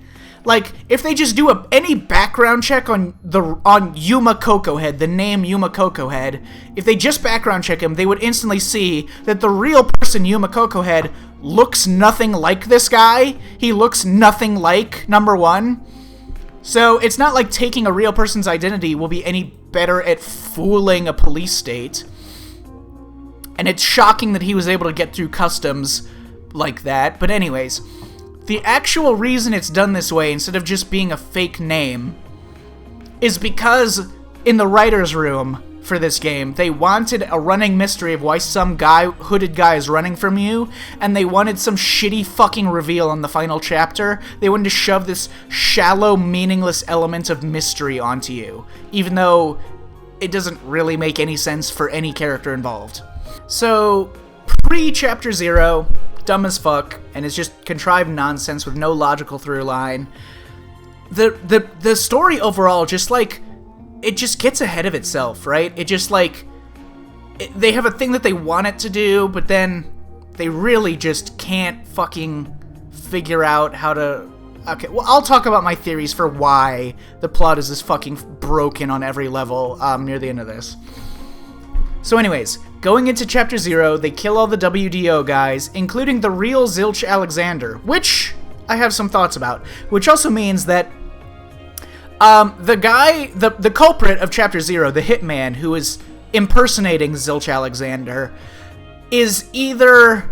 Okay, assuming that he is a Kanai Ward, like, assassin, right? He works for Amaterasu, which means he works in Kanai Ward. He would be a homunculus, which means that he is a homunculus hitman that they send out into the rest of the world to find and kill Zilch before he could even make it to the train station so that he could, take up Zilch's identity on the Amaterasu Express, which is not possible, obviously, and just the fact that they were able to murder Zilch before he even got to the train station, regardless of whether or not the hitman was a homunculus, implies an insane level of overreach and the ability to just fucking go and murder people even outside of Kanai Ward. And it also makes no sense because unless their hitman wasn't a homunculus or whatever, you know, and if he was like a normal human that's a hitman that was hired from outside the city that just works for the peacekeepers, I guess. If he was a homunculus, there's no way he could have left the city, been at the train station, been on the train, been in all these locations under direct sunlight. They decide to frame Yuma, which, like, they could have just killed him too. There's nothing... They just kill anyone they want with zero consequences the whole game. They don't hide it either. Yomi is very open in public. He just says, yeah, we're just gonna kill people. We just kill whoever we want. The girl that shows up on the TVs in Chapter 3, the anti-terrorism squad or whatever, they're just like, yeah, we fucking hate all of you. You're all fucking peasants. You're all fucking serfs. And we will just kill you if we want to. Because fuck you. So yeah, we'll just kill anyone. So they don't hide anything at all. They just kill whoever they want the whole game. They kill dozens of master detectives immediately at the start of the game. They straight up, they shoot a torpedo and try to kill Yako and Yuma and the rest of the gang in Chapter 2. There's no subtlety here. There's no acting in secret. They just can flat out fucking murder or attempted murder whoever they want, whenever they want. As far as we're told, there's no consequences. There's no, like, government intervention. There's no, like, you know, political anything in this universe. There's no consequences from the WDO or anything. There is zero threat. They can just murder people, and they're like, oh, no, no, no, and they wiggle their finger, and they're like, oh, okay, fine. Maybe we'll calm down with murdering for a little bit. There's no actual fucking consequences. So, yeah, they can just kill anyone. And so, anytime that they are not killing anyone, the entire story makes no sense.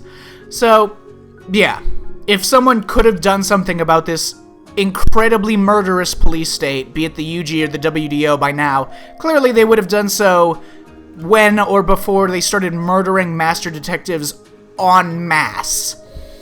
Yako comes in Chapter 0 and just says some total bullshit about how he'll tell the WDO that they're making a false arrest of Yuma, which, 1, they can't actually prove in that specific case. 2, the city literally makes false arrests every fucking day, as if that stopped them before. 3, if the WDO could do something about this, they would be doing something about this. And 4, they literally just fucking kill all of you in Chapter 2 onwards.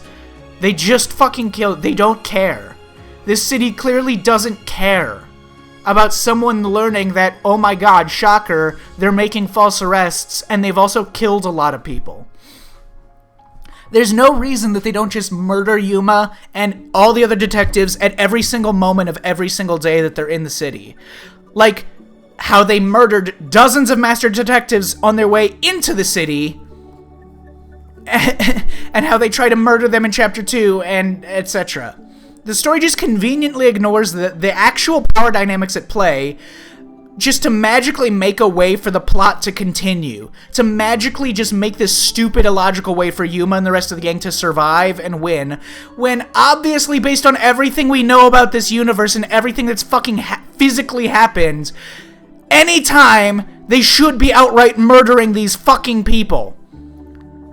They should be murdered by the people who have all the power and will face zero consequences and actively want them dead. The bad guys just choose to not kill or arrest them throughout any time that would be inconvenient to the plot. Fuck off. And then insultingly in Chapter 4, and I guess also the epilogue, they somehow cure the entire city of fascism overnight. Okay, so on some level, the violent police state was partially necessary for Makoto to lock everyone into the city, keep them from leaving the rain, and discovering or revealing to anyone else that they're weird monsters. So, once he let go of the secret in the epilogue, there was less incentive for them to structure things in a fascist dictatorship. Whatever, I don't fucking care anymore. I am much more bothered by, again, if we look at our overarching plot, the foundational conflicts, the reasons why anything in the story happened in the first place, right? Why did the story happen? Why did Makoto send the detectives, send the WDO to Kanai Ward, aka why did anything in the fucking game happen?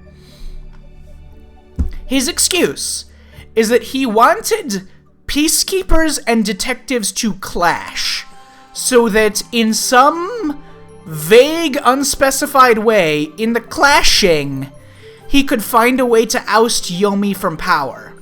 Now, for a guy whose main goal is to protect the secret of Kanai Ward, sending a lot of detectives into Kanai Ward, and who know, like, telling them about the mass kidnappings as well, by all accounts, they should also fucking know about the homunculi. Yuma doesn't know anything because he doesn't remember anything, so that's fine, but Halara and all the others, they should fucking know about the homunculi stuff. Because people outside the city apparently know about it, or are vaguely, suspiciously aware of it.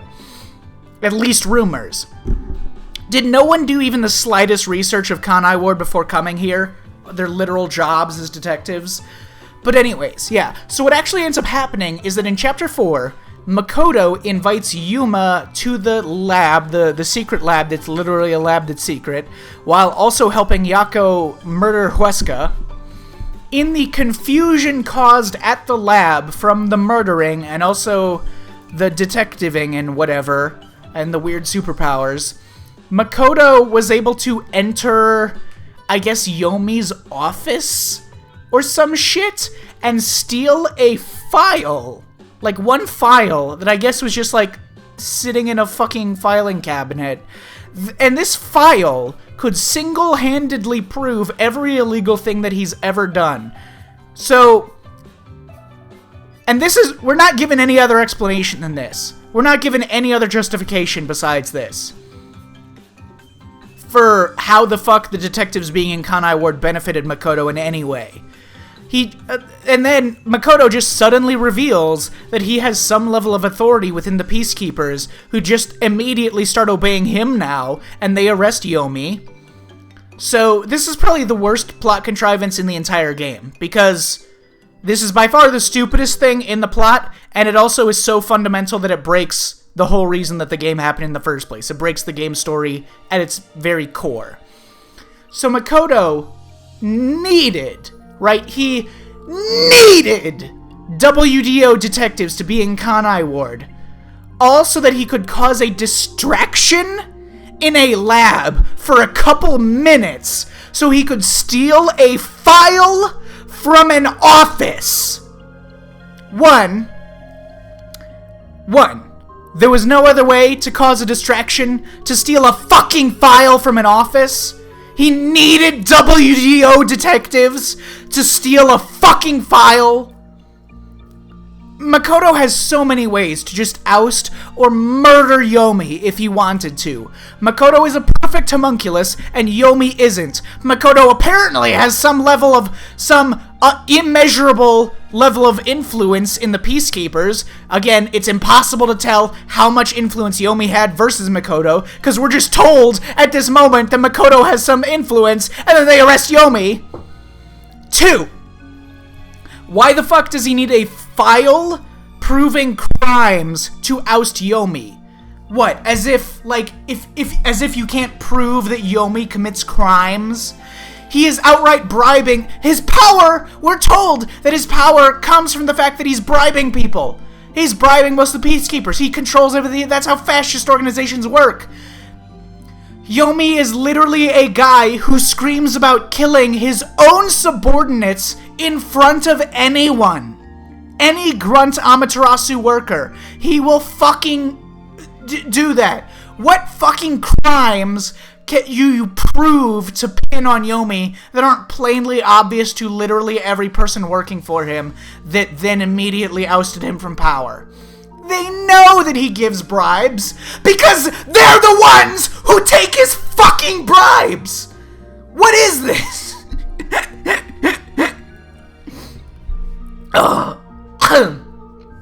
He fucking kills Peacekeepers who mildly disappoint him. He kills them in front of other Peacekeepers. They can all just see this. He doesn't make any effort to hide anything he does. So, why the fuck this dumbass garbage with this fucking folder? And also, this is a fascist dictatorship, since when has the truth and being able to prove a crime ever fucking mattered here? Oh my god, fuck off. So why the fuck did Makoto need detectives to come into Kanai Ward? Go fuck yourself. 3. This obviously doesn't make any sense for how a regime works. Like, with all the other plot holes in the game just acts like something matters. They really want something to matter, but it just doesn't.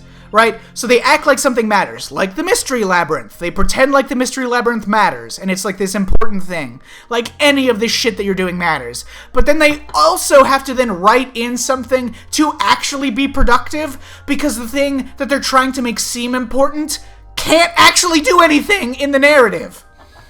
So they try to make the Mystery Labyrinth seem like it's important, but then after every chapter after you do the Mystery Labyrinth, they have to then write in something else that actually explains how they solved the problem, because the labyrinth didn't fucking do anything. Same exact situation here. They try to make it seem like this folder of evidence, or the fact that detectives were clashing, quote-unquote, with the peacekeepers, or whatever. The detectives were here. They try to act like this matters, but it's totally meaningless. And then they just have to write in, oh yeah, also I, Makoto, also just suddenly have influence over the peacekeepers now.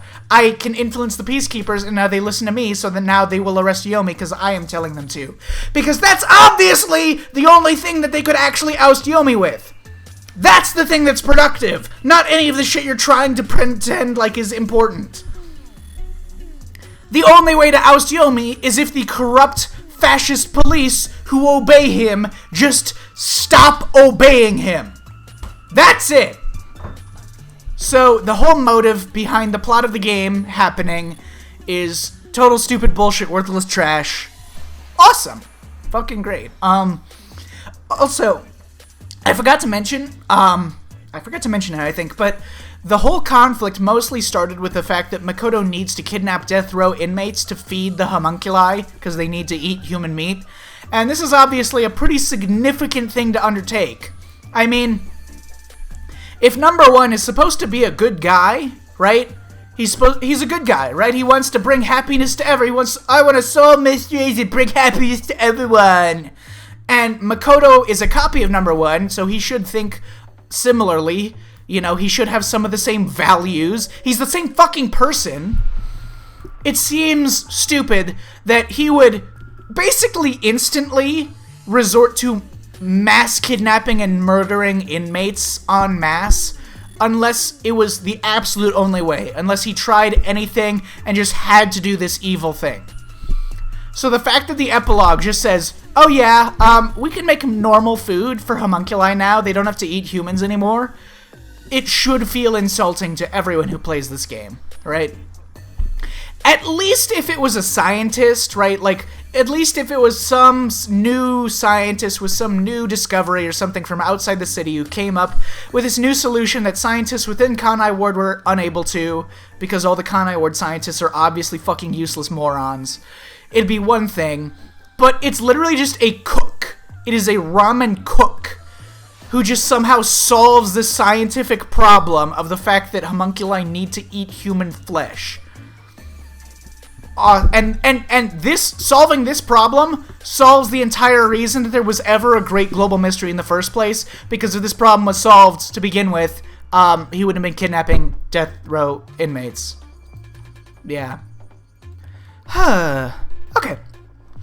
My last major topic is that of the actual mystery throughout the game, like just the mystery solving and how they go about it.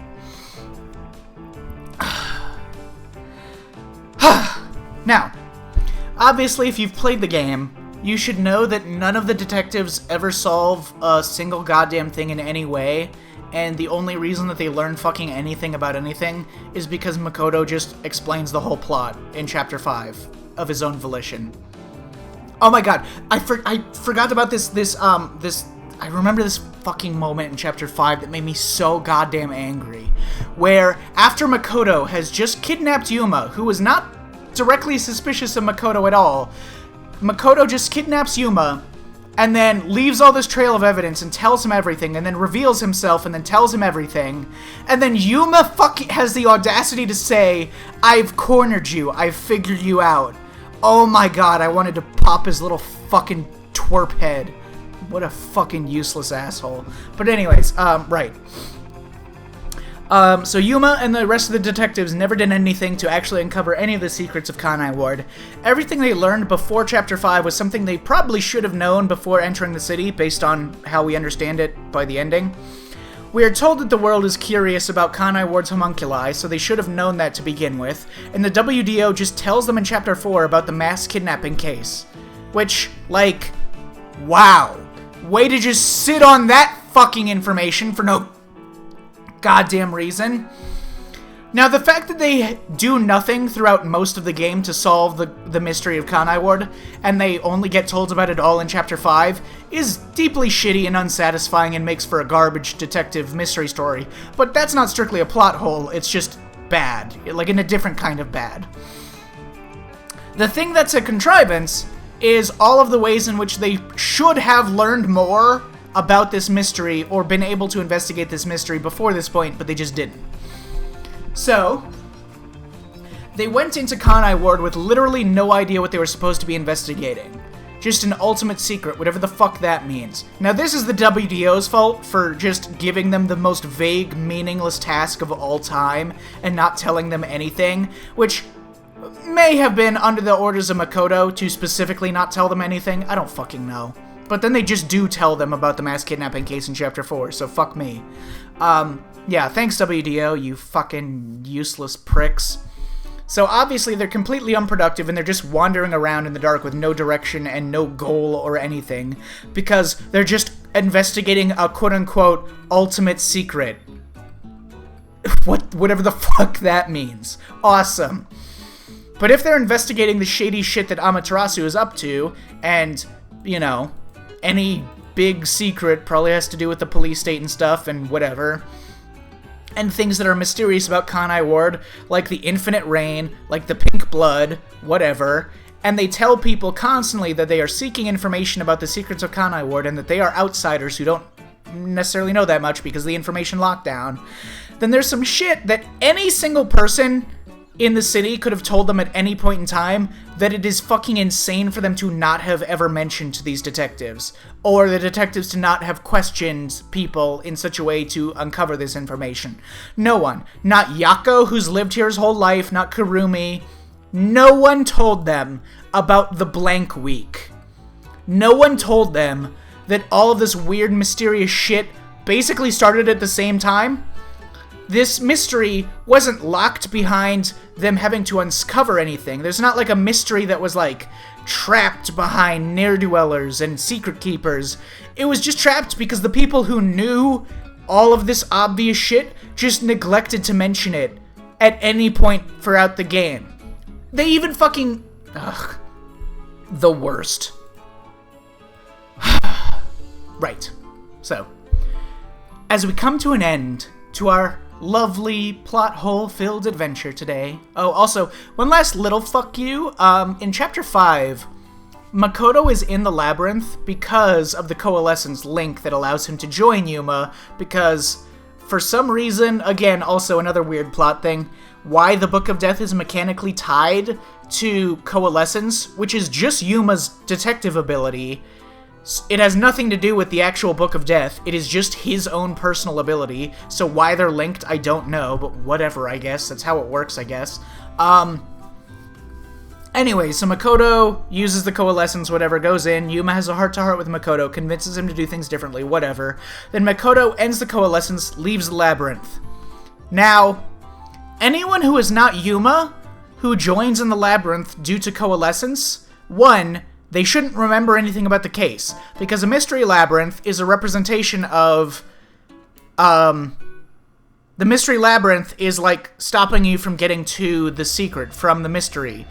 So that's why in previous cases, all of your master detective buddies that you bring with you are not allowed to remember anything about the case, because one, we're told that the mystery labyrinth like blocks them out to make it harder to solve the case or whatever, and two, they're not allowed to solve the case for you.